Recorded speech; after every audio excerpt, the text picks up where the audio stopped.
À travers la Bible, une série d'enseignements tirés de la Bible, préparée par le docteur Vernon McGee du ministère Through the Bible, produit par Transworld Radio.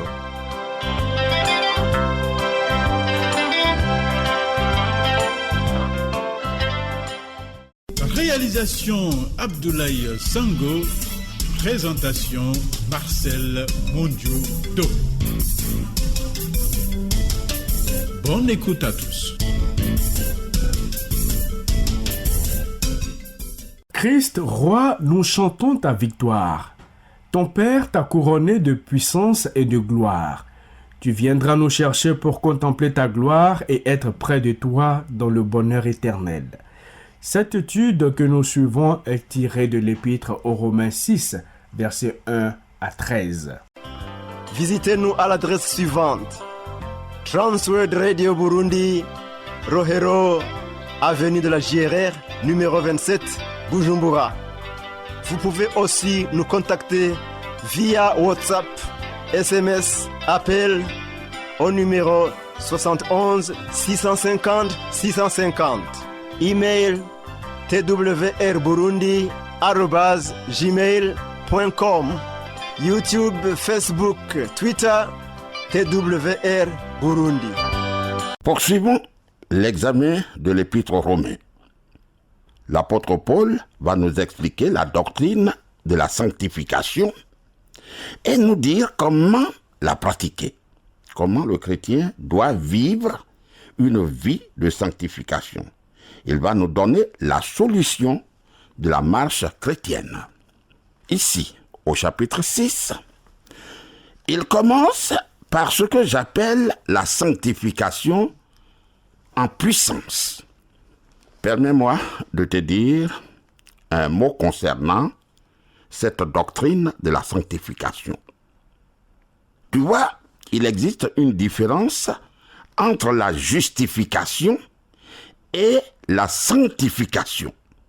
Ce sont deux mots présents dans la Bible, cher ami, que tu dois chérir et bien connaître, bien comprendre.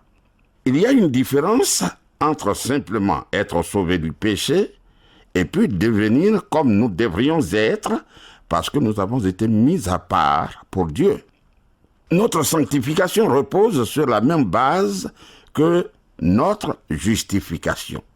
C'est notre union avec Christ. Il s'agit de deux sujets différents, mais qui ne se rejettent pas. Comprends, la justification est la base, le fondement sur lequel repose toute la grande structure de la sanctification. Voici comment je peux l'exprimer. La justification est un acte posé. La sanctification est une œuvre à accomplir. La justification a eu lieu au moment où tu as cru en Jésus-Christ. Juste à ce moment, tu es déclaré juste. Ta culpabilité s'est envolée. Puis Dieu a commencé à travailler, Dieu a commencé à œuvrer en toi, et ce processus, cette marche progressive, continuera pendant toute ta vie. Je dis donc que la justification est instantanée. Elle est prompte, elle se fait en un instant. Car il s'agit d'un verdict prononcé à un moment donné, un moment précis. Par contre, la sanctification est un processus. C'est une chaîne, un mécanisme qui se déroule pendant toute la vie. La justification est un acte accompli par Dieu pour nous. La sanctification est une œuvre accomplie par Dieu en nous. La justification déclare le pécheur juste et la sanctification le rend juste. La justification ôte. La justification enlève la culpabilité et la punition du péché. Tandis que la sanctification combat l'agrandissement, la croissance et la puissance du péché. Vois-tu, le Seigneur, notre Dieu, nous rend jolis.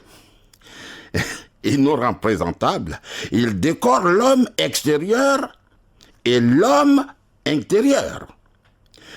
Il est décorateur extérieur en ce qui nous permet de paraître juste à ses yeux, car Christ a subi le châtiment du péché à notre place et nous a ôté la culpabilité du péché.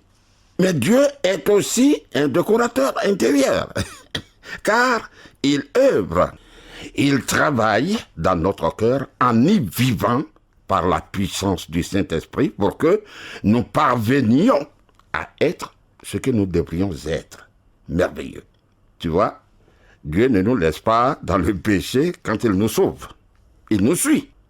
La sanctification découle. La sanctification vient donc de la justification, ou précisément la justification et la sanctification viennent toutes les deux du fait que nous sommes en Christ, crucifiés et ressuscités. Le pécheur s'approprie Christ par la foi. En même temps, pour la justification et pour la sanctification. 1 Corinthiens 1, verset 30 nous dit, « Or, c'est par lui que vous êtes en Jésus-Christ qui, par la volonté de Dieu, a été fait pour nous sagesse, justice, sanctification et rédemption. » Le sujet dans ce chapitre est la capacité de Dieu de transformer des pécheurs qu'il déclare justes à ses yeux en de véritables hommes justes. Il montre que le pécheur justifié ne peut continuer à vivre dans le péché, car il est mort et ressuscité en Christ. Continuer dans le péché conduit à l'esclavage du péché. Et c'est une autre raison de ne pas continuer à vivre dans le péché. Désormais, le croyant possède une nouvelle nature. Il est appelé à obéir à Dieu. Il faut que cela soit clair dans notre esprit. Cette partie de la Bible rejette l'idée courante qu'un croyant peut vivre à sa guise, peut vivre libre comme il veut. Tu vois, notre union avec Christ en sa mort et en sa résurrection signifie qu'il est maintenant notre Seigneur et notre Maître. Mais cette dernière n'est nullement la liberté de pécher, mais c'est la liberté de ne pas pécher. À présent, voyons la doctrine de la sanctification. Romains chapitre 6, verset 1.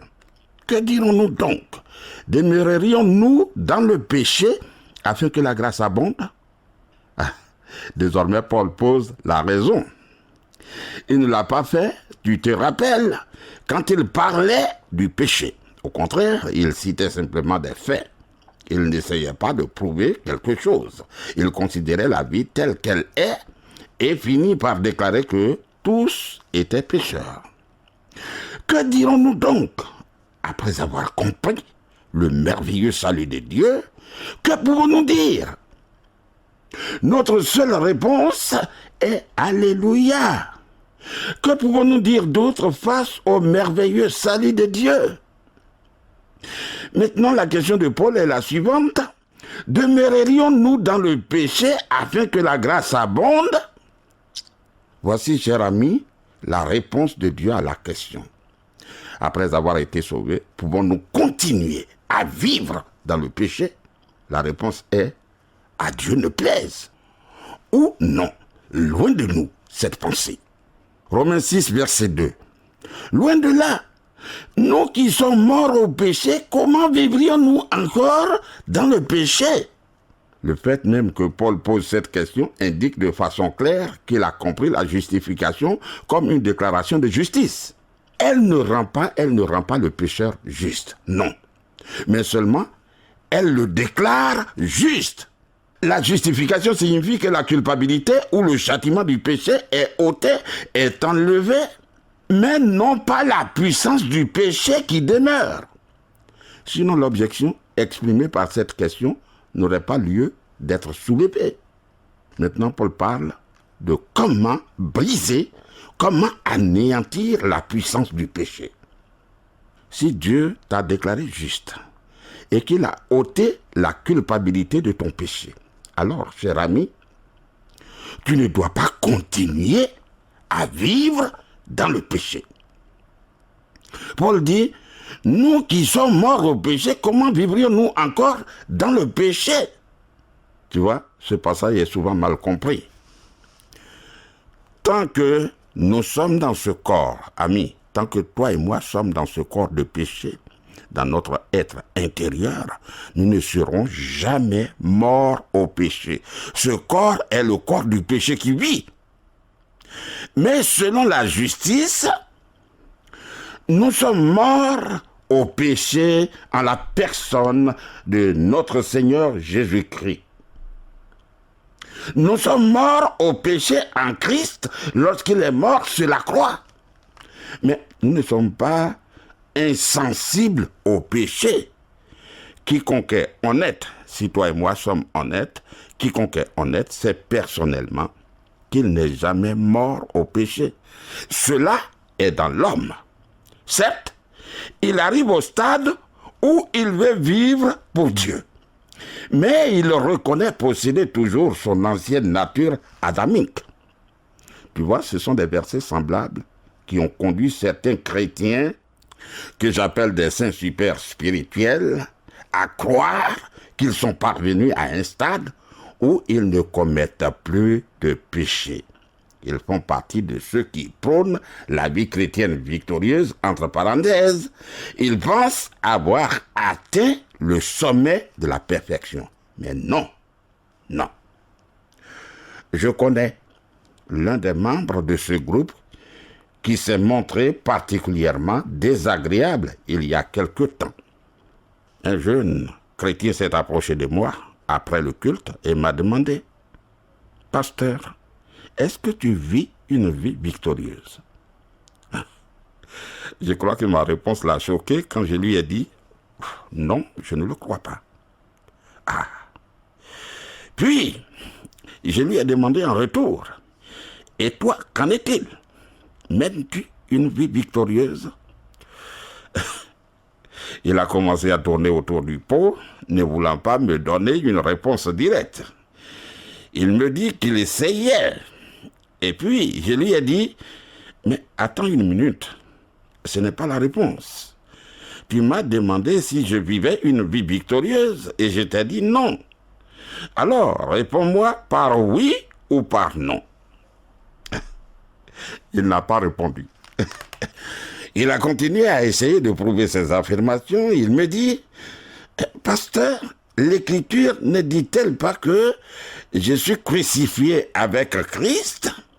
Et ne dit-elle pas que nous sommes morts au péché? » Je lui dis, « Mais non, non, ce n'est pas ce que dit l'Écriture. Nous sommes morts au péché en Christ. Nous sommes morts au péché en Jésus-Christ. Mais pas dans notre expérience, toi et moi. Nous avons toujours une nature pécheresse et nous l'aurons tant que nous vivrons ici-bas sur cette terre. » Et le jeune homme a insisté.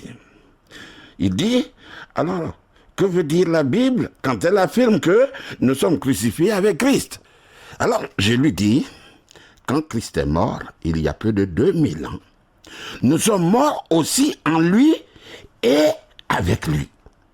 De plus, nous sommes ressuscités en lui et nous sommes unis maintenant à un Christ vivant. Voici la grande vérité qui est exposée ici. Je ne sais pas ce qu'il en est pour toi, mais pour moi, je suis incapable de me crucifier moi-même. Peux-tu te crucifier? C'est intéressant. Tu peux te tuer de plusieurs manières. Par le poison, par une arme, en sautant d'un étage par exemple. Mais jamais, jamais tu ne peux te crucifier. Peut-être tu peux t'enfoncer une pointe, un clou dans une main sur la croix. Mais comment vas-tu attacher l'autre main à la croix? C'est impossible. Comment vas-tu te crucifier? Ami, tu as été crucifié il y a plus de 2000 ans quand Christ est mort sur la croix. Romains 6, verset 3. Ignorez-vous que nous tous qui avons été baptisés en Jésus-Christ, c'est en sa mort que nous avons été baptisés? Voici un verset qui a été mal compris. Et si tu penses qu'il s'agit essentiellement du baptême d'eau, tu as mal compris le sens. Il y a de nombreuses années, le docteur Pettingill conduisait une conférence dans l'église. Comme je le ramenais à l'hôtel après la réunion, je lui ai demandé, « Docteur, est-ce que je t'ai bien compris? As-tu dit qu'il n'y avait pas d'eau dans le 6e chapitre de Romains ?» Et cet homme de Dieu me dit, « Non, ce n'est pas tout à fait ce que j'ai dit. J'ai affirmé simplement que si tout ce que vous voyez dans Romains 6 est le baptême d'eau, vous êtes passé à côté de l'essentiel. » Que veut dire Paul par le mot baptisé dans ce 3e verset? Je ne pense pas qu'il veuille parler avant tout du baptême d'eau. Comprends-moi bien. Je crois au baptême d'eau et je crois que l'immersion met le mieux en valeur l'enseignement exposé ici. Mais en réalité, il parle de l'identification à Christ. C'est-à-dire que nous avons été confondus à lui dans sa mort. On a totalement pris ses sentiments. Nous avons été identifiés à lui dans sa mort. Dans 1 Corinthiens 12, verset 13, Paul dit, « Nous avons tous en effet été baptisés dans un seul esprit pour former un seul corps. » L'apôtre va nous dire maintenant que 3 choses sont essentielles à notre sanctification. 2 concernent notre position et la 3e concerne la mise en pratique. Concernant les 2 premières, nous devons savoir quelque chose. Tout objet que nous achetons s'accompagne d'une notice. Quand j'achète un jouet pour l'un de mes petits, je le sors de la boîte et essaie de suivre les instructions au montage. Or, vivre la vie chrétienne est si important que nous avons besoin d'instructions. Nous devons savoir que lorsque Christ est mort il y a plus de 2000 ans, nous avons été identifiés à lui. Quand il est mort, il a pris Vernon McGee avec lui. Il n'était pas coupable, mais moi, Vernon, je suis coupable. C'est notre péché qu'il a mis à la croix. Nous avons été identifiés à Jésus-Christ. Maintenant, Paul va développer son raisonnement. Romains 6, verset 4. Nous avons donc été ensevelis avec lui par le baptême en sa mort, afin que, comme Christ est ressuscité des morts par la gloire de Dieu, de même nous aussi, nous marchions en nouveauté de vie. Tout comme nous sommes identifiés à Christ en sa mort, nous sommes identifiés à lui en sa résurrection. Nous sommes unis aujourd'hui à un Christ vivant. En d'autres termes, nos péchés ont déjà été jugés. Nous sommes déjà ressuscités et nous sommes assis dans les cieux avec Christ. Nous avons été ensevelis avec lui par le baptême, c'est-à-dire l'identification en sa mort. Je crois que le baptême de l'Esprit est le vrai baptême, bien que le baptême d'eau constitue un rite biblique et que le baptême par immersion met vraiment en relief la grande vérité spirituelle exposée ici. C'est pourquoi tout enfant de Dieu qui se donne à Jésus doit être baptisé d'eau. C'est le signe de son union au Christ vivant, et donc très important. Maintenant, que veut dire l'apôtre Pierre quand il écrit dans 1 Pierre 3, verset 21, « Le baptême qui maintenant vous sauve ». Comment nous sauve-t-il? Dans le verset précédent, il parle des 8 âmes qui furent sauvées dans l'arche. Elles passèrent par les eaux du jugement à l'intérieur de l'arche.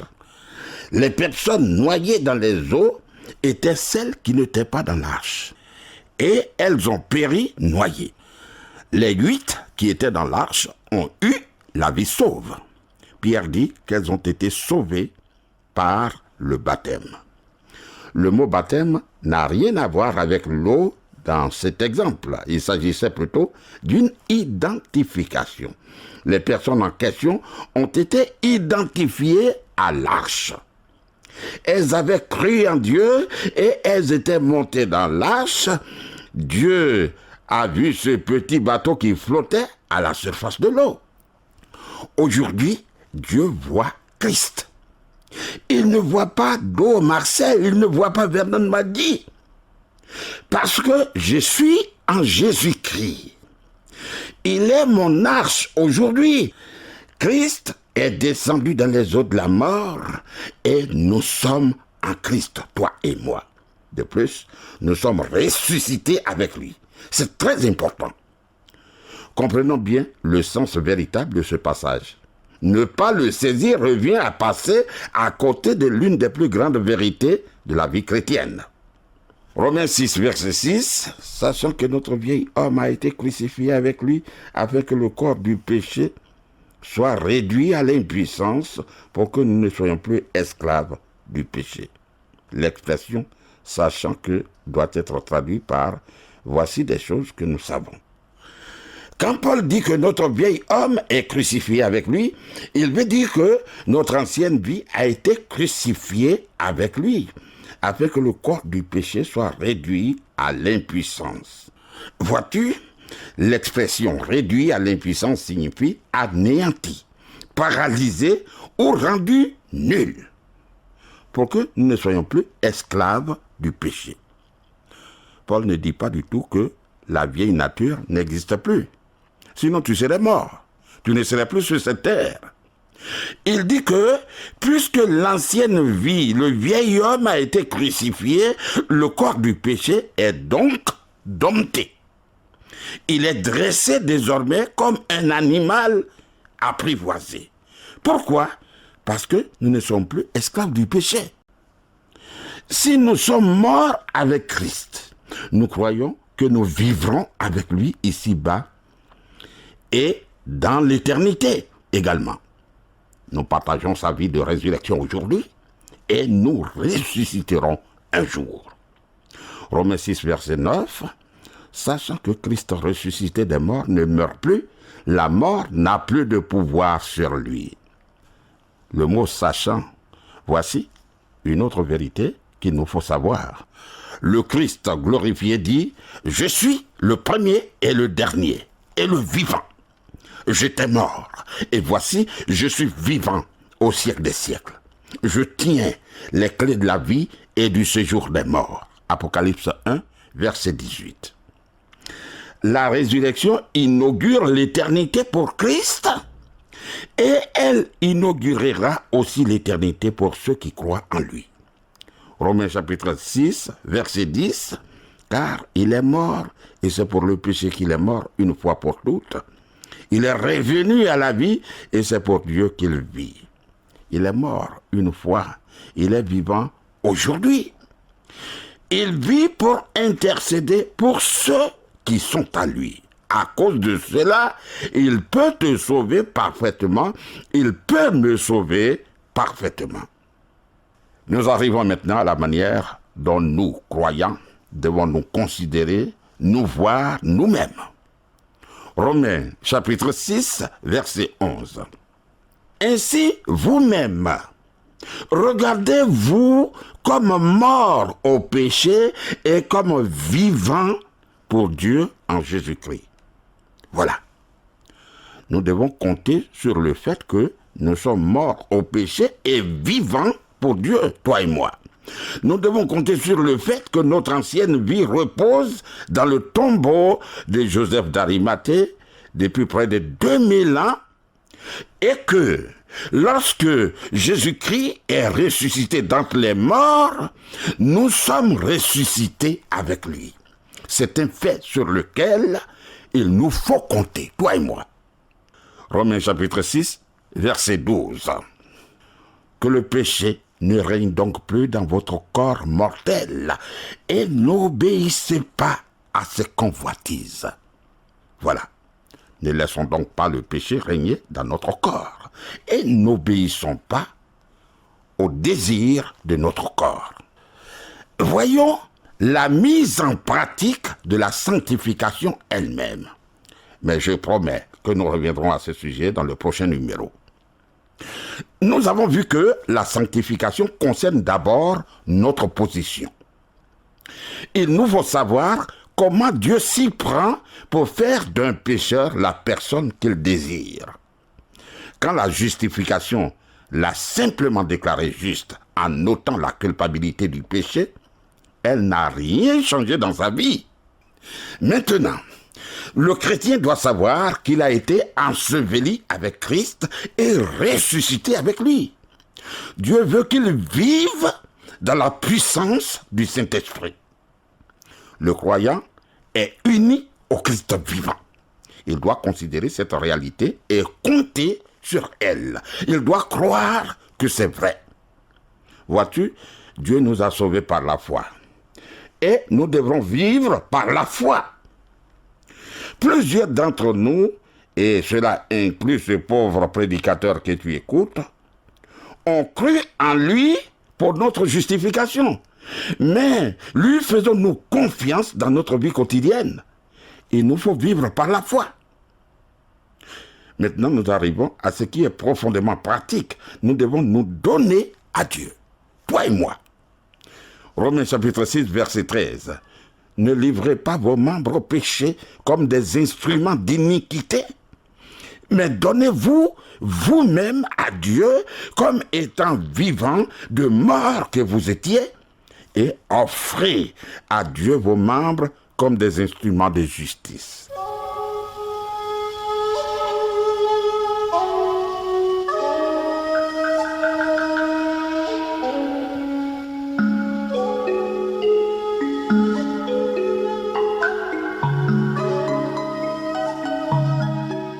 Alors nous nous arrêtons là, nous reviendrons sur ce sujet. Pour réécouter les programmes, rendez-vous sur le site web de À travers la Bible, ttb.twr.org. Cliquez sur les langues en haut à gauche et sélectionnez la langue française. Vous pouvez écouter les programmes d'aujourd'hui ou même des programmes antérieurs sur le site web ttb.twr.org. Pour réécouter les programmes, rendez-vous sur le site web de À travers la Bible, ttb.twr.org. Cliquez sur les langues en haut à gauche et sélectionnez la langue française. Vous pouvez écouter les programmes d'aujourd'hui ou même des programmes antérieurs sur le site web ttb.twr.org.